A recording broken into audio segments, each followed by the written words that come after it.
Fala galera, beleza? Dando continuação aqui na HB20, que eu comentei logo de manhã, que ela chegou falhando o diagnóstico, né? A gente trabalhou um pouquinho na falhação. E olha que legal aqui também, ó. A gente funcionou ela e ela tinha um barulho, se tivesse alguma coisa solta aqui no motor ou parte do escapamento. E a gente entrou aqui com a câmera e olha que legal. Vou tentar filmar pra vocês. Olha o catalisador como é que tá, ó.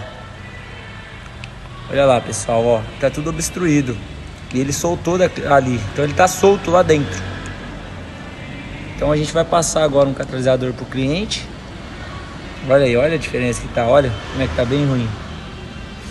Então a gente vai passar agora pro cliente que tem que realizar a troca do catalisador também. E vai ficar show de bola.